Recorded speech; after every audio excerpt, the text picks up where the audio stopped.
새 트럭의 반짝임을 보여줄 때 대리점들이 당신에게 말하지 않는 한 가지 진실이 있습니다. 가장 비싼 장비가 항상 당신의 주머니에 가장 많은 돈을 남겨주는 것은 아닙니다. 때로는 그것이 바로 당신에게 가장 많은 비용을 치르게 하는 것입니다. 모든 킬로미터가 시간 및 마모와의 싸움인 운송업계에서 진정한 부는 충동적인 결정을 피함으로써 쌓입니다. 당신이 이제 알게 될 트럭들은 목록에서 최악은 아니지만 준비되지 않은 소유주를 파산시킬 만큼 충분히 위험합니다. 그것들은 재정적 지옥의 전조입니다. 14번째 번호 포드 F650/F750 6700cc 파워스트로크 엔진을 탑재한 2015년에서 2018년 모델. 많은 것을 약속하고 거의 지키지 않는 트럭들이 있습니다.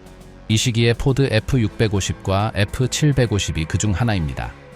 서류상으로는 중형 작업을 위한 완벽한 도구처럼 보였습니다. 트럭의 견고함과 거대한 픽업 트럭의 기계적 구조를 결합한 것이었죠. 실제로는 정비소의 악몽이 되었습니다. 가장 심각하고 반복적인 문제는 지속적인 작업의 요구사항에 비해 불충분하게 설계된 냉각 시스템에 영향을 미칩니다. 엔진이 과도하게 가열되기 시작하면, 그리고 자주 발생함, 결과가 연쇄적으로 나타납니다. 실린더 헤드 가스켓이 내려앉고 헤드가 변형되며 오일이 냉각수와 섞이기 시작합니다. 그 시점에서 수리비 청구서는 아무렇지도 않게 $15,000를 넘을 수 있습니다. 여기에 토크시프트 변속기가 더해지는데 이 모델들에서는 솔레노이드와 밸브 바디에서 조기 고장이 발생하여 나머지 구동계까지 손상시키는 거친 변속을 유발합니다. 가장 불안한 점은 문제가 시작되는 시점의 연식입니다.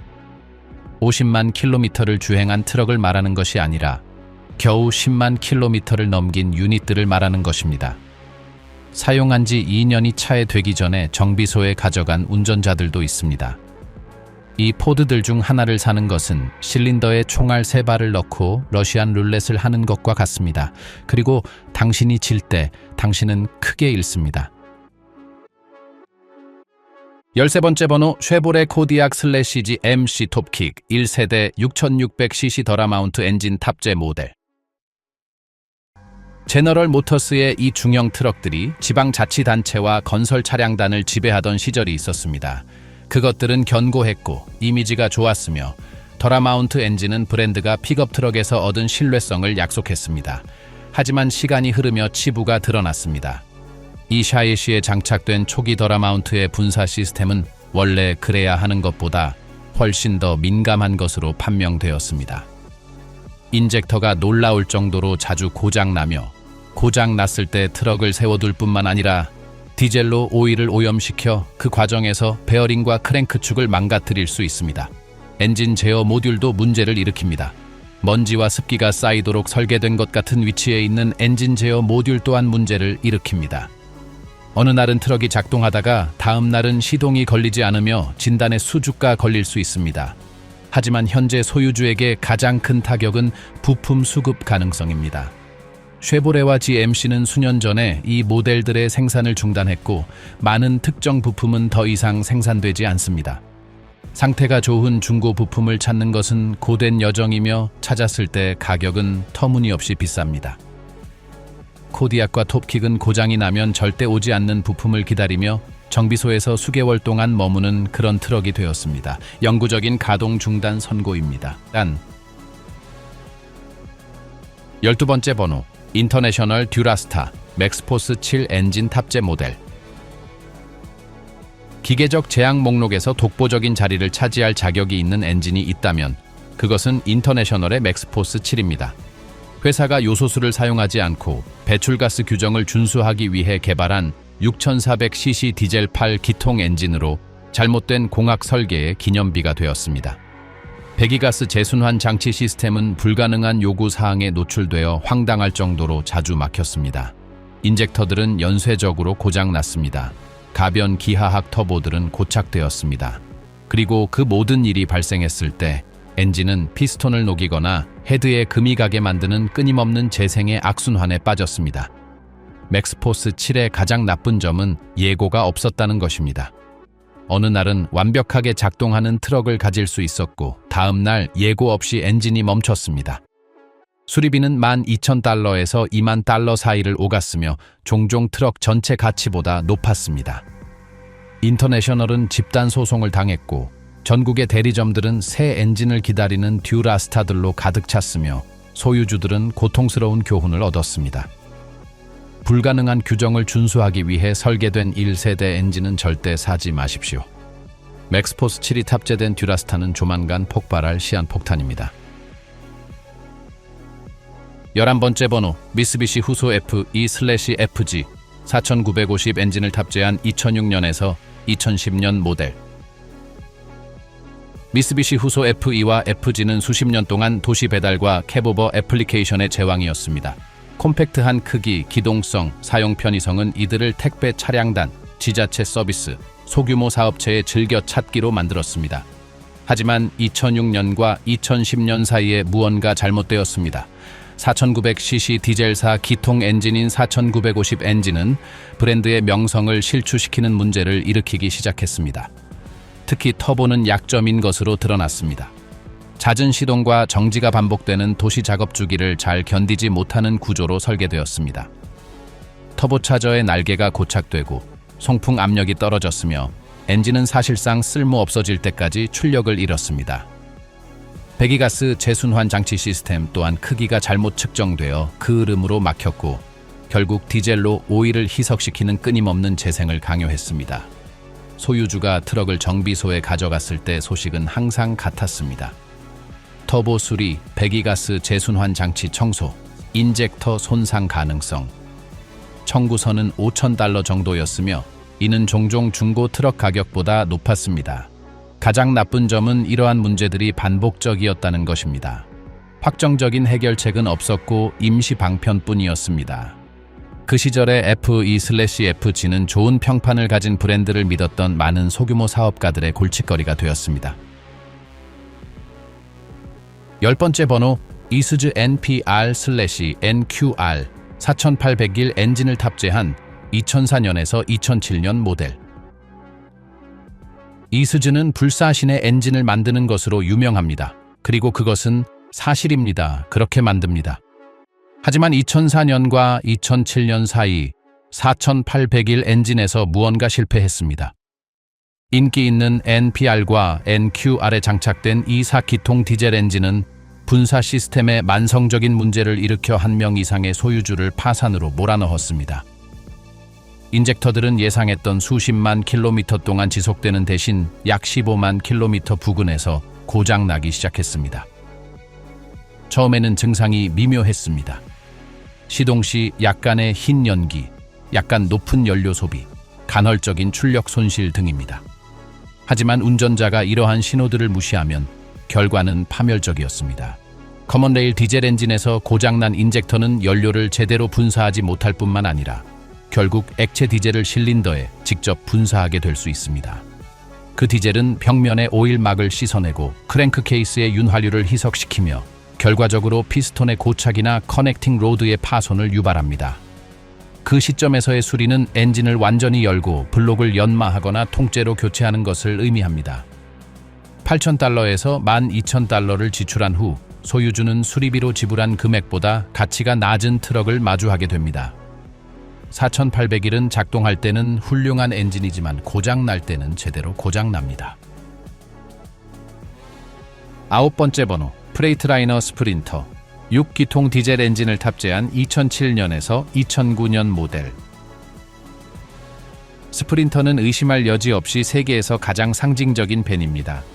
디자인, 내부 공간, 전문 운송과 관련된 이미지는 수십 년 동안 판매 성공작으로 만들었습니다. 하지만 2007년과 2009년 사이 브랜드의 소유주인 메르세데스 벤츠는 악몽으로 판명된 6기통 디젤 엔진을 장착하기로 결정했습니다. 문제는 기본적인 기계 장치가 아니라 그것을 둘러싼 모든 것이었습니다. 배출가스 시스템, 제어 전자 장치, 센서 및 액추에이터들이 모든 고장을 수수께끼로 만들었습니다. 배기가스 재순환 장치 시스템은 황당할 정도로 자주 막혔습니다. 디젤 미립자 필터는 끊임없이 재생 모드에 들어가 추가 디젤을 소비하고 오일을 희석시켰습니다. 그리고 무언가 고장 났을 때 전자 제어 장치는 전문 정비사들도 해결책을 찾지 못할 만큼 암호 같은 오류 코드로 응답했습니다. 또한 터보는 가변 기하학 날개에서 조기 문제를 겪었습니다. 그 시절에 스프린터에서 터보를 교체하는 비용은 $3,000 이상이 들 수 있었습니다. 그리고 가장 나쁜 점은 종종 새 터보가 원래 것보다 훨씬 더 오래 가지 못했다는 것입니다. 이러한 스프린터들의 장기 소유 비용은 단순히 공포스럽습니다. 어떤 이들은 그것을 위해 지불한 금액과 수리비로 쓴 금액을 합치면 다른 브랜드의 3배 2대를 살 수 있었을 것이라고 말합니다. 그리고 그들의 말은 틀리지 않습니다. 8번째 번호, 워크호스 커스텀 샤에시 W42/W62 GM 8.1리터 엔진과 앨리슨 변속기 탑재 모델. 주로 스쿨버스, 배달밴 및 레저용 차량에 사용되는 이 샤에시들은 뛰어난 엔진과 변속기가 잘못 설계된 세트에 장착되었을 때 어떻게 문제가 될 수 있는지 보여주는 흥미로운 사례입니다. GM 8.1리터 보텍 엔진은 가솔린 거인으로 견고함으로 명성이 높은 8.1리터 8 기통 엔진입니다. 앨리슨 변속기는 그 자체로 시장에서 아마도 가장 좋은 중작업용 자동 변속기일 것입니다. 하지만 워크호스 W42와 W62에서는 무언가 실패했습니다. 주요 문제는 특히 스쿨버스와 같이 자주 멈추는 작업의 지속적인 요구사항에 불충분한 냉각 시스템이었습니다. 엔진이 가열되었고 헤드 가스켓이 내려앉았으며 냉각수가 오일과 섞이기 시작했습니다. 일단 그런 일이 발생하면 엔진은 사형 선고를 받은 것입니다. 수리는 헤드를 분해하고 연마하거나 교체하는 것을 의미하며 많은 경우 크랭크축 베어링의 손상으로 인해 완전한 재구축을 강요합니다. 우리는 쉽게 $10,000를 넘어서는 청구서에 대해 이야기하고 있으며 이는 종종 차량 전체 가치보다 높습니다. 소유주가 그 현실에 직면했을 때 결정은 항상 같습니다. 폐차하거나 부품으로 파는 것입니다. 워크호스는 전체 구성이 잘못 고안되었다면 좋은 엔진과 좋은 변속기가 좋은 차량을 보장하지 않는다는 증거입니다. 지금까지 우리는 문제가 있는 기계들을 보았지만 돈을 쓸 준비가 되어 있다면 여전히 함께 살아갈 수 있는 것들이었습니다. 다음에 오는 것들은 바퀴 달린 지옥입니다. 전체 차량단을 파산시킨 것들, 수백만 달러 규모의 집단 소송을 일으킨 것들, 보닛에 복원 경고문을 붙이고 나와야 하는 트럭들입니다. 그리고 1번은 구매하기에 가장 나쁜 트럭일 뿐만 아니라 많은 이들에게 지금까지 저질러진 바퀴 달린 가장 큰 재정적 실수입니다.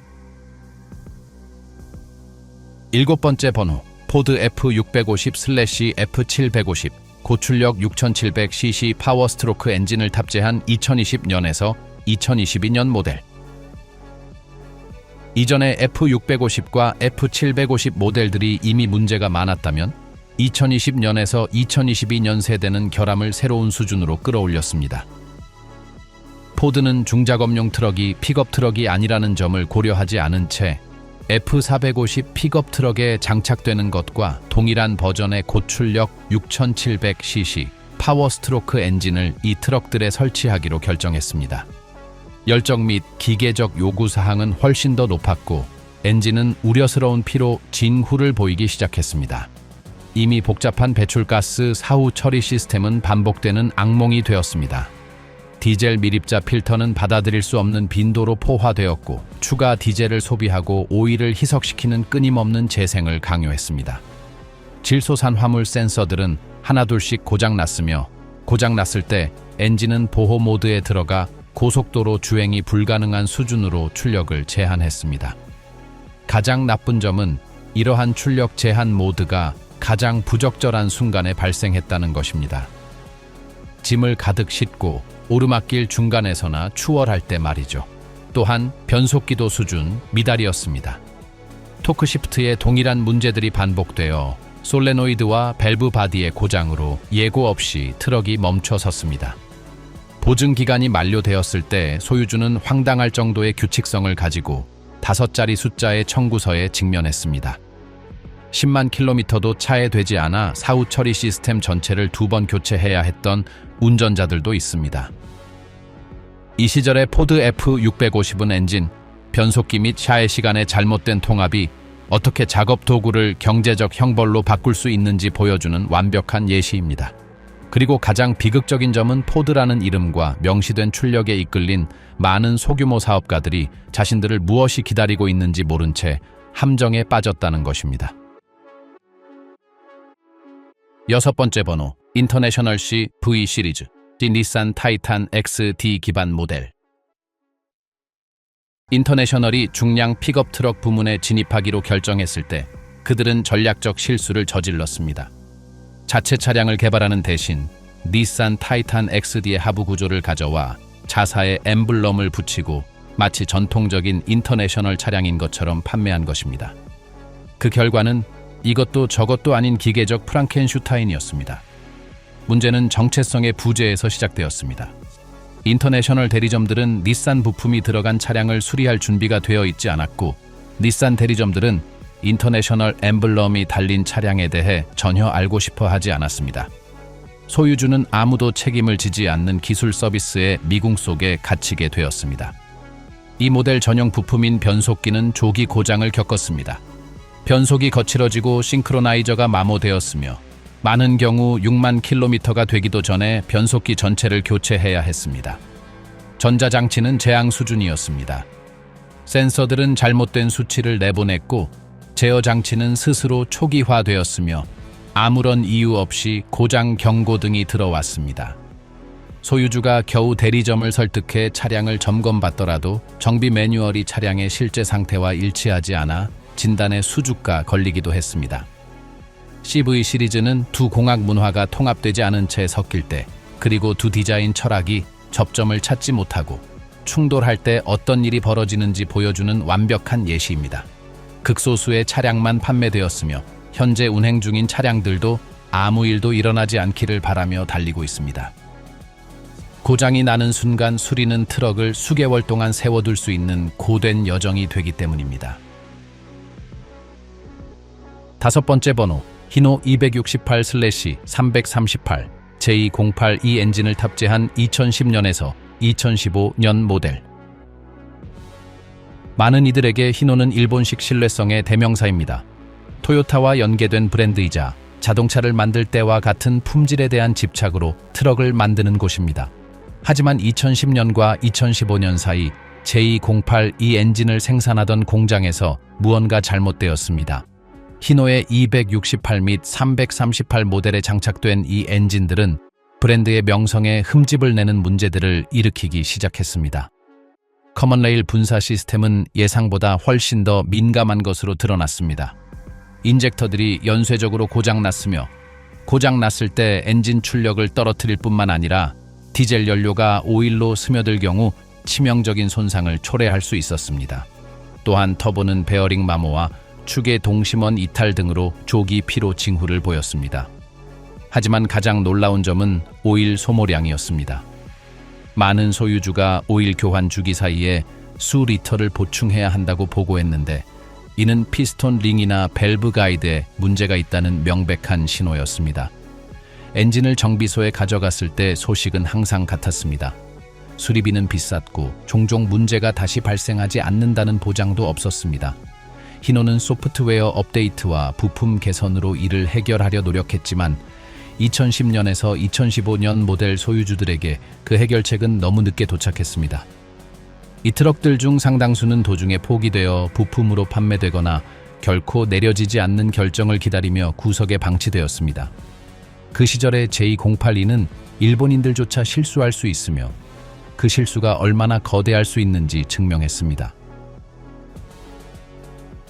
4번째 번호, 피터빌트 579 1세대 파카 MX-13 엔진을 탑재한 2012년에서 2015년 모델. 피터빌트는 미국에서 가장 사랑받는 브랜드 중 하나입니다. 그 이름은 품질, 스타일, 그리고 전통을 연상시킵니다. 하지만 그들이 579 모델의 파카 MX-13 엔진을 출시했을 때 무언가 끔찍하게 잘못되었습니다. 유럽의 거인들과 경쟁하기 위해 설계된 이 엔진의 초기 세대들은 치명적인 초기 결함들을 안고 있었습니다. 가장 심각한 문제는 크랭크 축에 영향을 미쳤습니다. 열처리나 합금 배합의 오류로 인해 일부 크랭크 축에 미세한 균열이 발생했고, 이는 시간이 흐르며 파손으로 이어졌습니다. 디젤 엔진에서 크랭크 축이 부러지면 그 결과는 종말론적입니다. 피스톤이 밸브를 때리고 커넥팅 로드가 블록을 뚫으며 파편들이 윤활 시스템 전체를 돌아다닙니다. 이런 경우 수리는 엔진을 고치는 것이 아니라 통째로 교체하는 것을 의미합니다.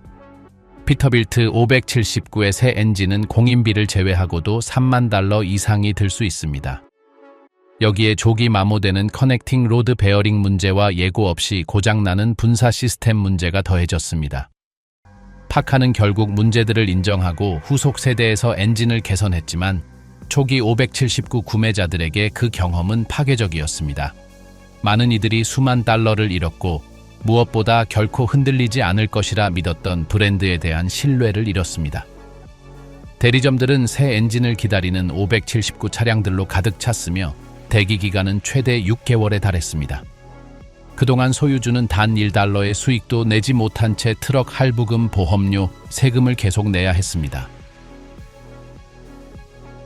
세 번째 번호, 캔워스 T680, 1세대 파카 MX-13 엔진을 탑재한 2012년에서 2015년 모델. 같은 문제, 같은 이야기, 그리고 같은 실망입니다. 피터빌트의 형제 브랜드인 캔워스의 주력 모델 TI680은 초기 몇 년 동안 동일한 파카 MX-13 엔진을 장착했으며 똑같은 결함을 겪었습니다. 부러지는 크랭크축, 분해되는 베어링, 고장 나는 인젝터들까지 말이죠. 유일한 차이점은 보닛 위의 엠블럼뿐이었습니다. 이 T680 소유주들에게 악몽은 2배였습니다. 한편으로는 엔진이 정비소에 있어 트럭을 사용할 수 없었고, 다른 한편으로는 MX-13의 악명이 업계 전체에 퍼지면서 중고차 가격이 폭락하는 것을 지켜봐야 했습니다. 대리점들은 새 엔진을 기다리는 T680과 579 차량들로 가득 찼고 인도 기간은 6개월까지 늘어났습니다. T680 차량단이 가동 중단되면서 회사 전체가 파산한 사례들도 있었습니다. 파카는 교훈을 얻었고 이후에 MX-13은 훨씬 더 신뢰할 수 있게 되었지만 2012년과 2015년 사이에 구매한 이들에게 피해는 이미 발생한 뒤였습니다. 그 시절의 T680은 최고의 브랜드조차 미성숙한 제품을 출시할 수 있으며 그 미성숙함의 대가는 항상 고객이 치른다는 사실을 상기시켜줍니다. 오늘날에도 그 당시의 T680을 보면 가까이 가기 전에 십자가를 긋는 운전자들이 있습니다. 두 번째 번호, 프레이트라이너 카스카디아 1세대 디트로이트 DD15 엔진을 탑재한 2008년에서 2010년 모델. 프레이트라이너 카스카디아는 오늘날 미국에서 가장 많이 팔리는 트럭이며 효율성과 신뢰성의 표준입니다. 하지만 항상 그랬던 것은 아닙니다. 2008년과 2010년 사이 카스카디아에 장착된 디트로이트 DD15 엔진의 초기 세대들은 진정한 재앙이었습니다. 주요 문제는 견딜 수 없는 요구사항에 노출된 배기가스 재순환 장치 시스템이었습니다. 배기가스 재순환 장치 냉각기에 균열이 생겨 냉각수가 배기가스와 섞이고 결국 실린더 내부로 유입되었습니다. 그런 일이 발생하면 엔진은 압축력을 잃고 흰 연기를 내뿜으며 결국 고장났습니다. 가변 기하학 터보 또한 문제를 일으켰습니다. 그 흐름으로 인해 날개가 고착되고 송풍 압력이 떨어졌으며 엔진은 출력을 잃었습니다. 하지만 가장 최악은 엔진 헤드의 균열이었습니다. 설계나 재질의 결함으로 인해 일부 헤드는 수천 킬로미터 주행 후에 균열이 생겼고 이로 인해 오일과 냉각수가 섞이면서 크랭크축 베어링까지 망가뜨렸습니다. 그 시절 DD15의 수리비는 쉽게 $40,000에 달할 수 있었습니다. 여유가 있는 많은 차량단은 이 청구서를 마주하지 않기 위해 50만 킬로미터에 도달하기 전 트럭을 교체했습니다. 그렇지 못한 이들은 단순히 파산했습니다. DD15는 여러 차례의 업데이트를 거쳐 결국 우수한 엔진이 되었지만 초기 세대들은 배출가스 규정 준수에 대한 압박이 공학적 성숙도보다 앞설 때 어떤 일이 벌어지는지에 대한 경고입니다. 거인들조차 비틀거릴 수 있다는 사실을 상기시켜 줍니다. 첫 번째 번호, 맥스포스 13 및 맥스포스 15 엔진을 탑재한 인터내셔널 프로스타. 반론의 여지가 없습니다. 토론도 필요 없습니다. 근접한 이 위도 없습니다. 맥스포스 13 또는 맥스포스 15 엔진을 탑재한 인터내셔널 프로스타는 의심할 여지 없이 현대 운송 역사상 가장 파멸적인 트럭입니다. 이 트럭은 단순히 하나의 문제를 가진 것이 아니라 그 안의 모든 것이 문제입니다. 이야기는 인터내셔널의 전략적 결정에서 시작됩니다. 요소수를 사용하는 선택적 촉마의 환원 시스템을 사용하지 않고 환경보호청의 배출가스 규정을 준수하려 한 것입니다. 이를 위해 그들은 잘못된 선택에 모든 것을 걸었습니다. 엄청난 양의 배기가스를 엔진으로 재순환시키는 초고비율 배기가스 재순환 장치 시스템을 도입한 것인데, 이는 모든 부품을 견딜 수 없는 열적 화학적 조건에 노출시켰습니다. 그 결과 끝이 없는 고장의 연쇄가 이어졌습니다. 실린더 헤드는 황당할 정도로 자주 금이 갔습니다.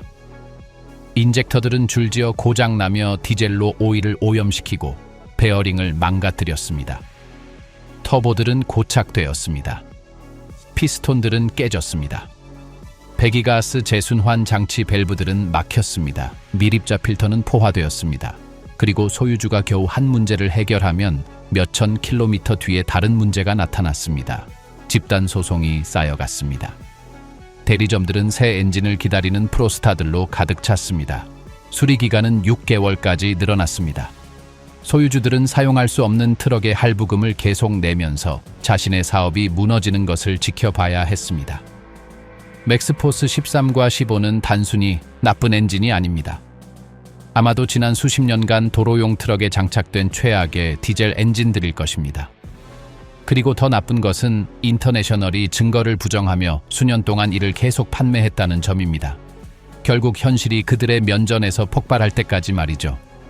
오늘날 맥스포스가 탑재된 프로스타는 경매에서 거의 공짜에 팔리지만 그럼에도 불구하고 그것을 사는 사람은 보통 후회합니다. 맥스포스를 수리하는 것은 투자가 아니라 형벌이기 때문입니다. 그것은 돈과 희망을 집어삼키는 밑 빠진 독입니다. 그래서 의심의 여지 없이 이 목록의 1위를 차지합니다. 저렴한 프로스타를 본다면 도망치십시오. 그 제한은 기회가 아니라 함정입니다. 다음에 중고시장에서 좋은 가격의 트럭을 보게 된다면 왜 그렇게 저렴한지 스스로에게 물어보십시오. 판매자는 알고 당신은 모르는 것이 무엇인지 물어보십시오. 향후 5년 동안 그것을 유지하는 데 비용이 얼마나 들지 물어보십시오. 이 트럭들은 좋은 제한, 알려진 브랜드, 평판 좋은 엔진을 믿었던 너무나 많은 운송업자를 파산시켰습니다. 현실은 운송업계에서 싼 것이 항상 비싼 대가를 치르게 된다는 것입니다.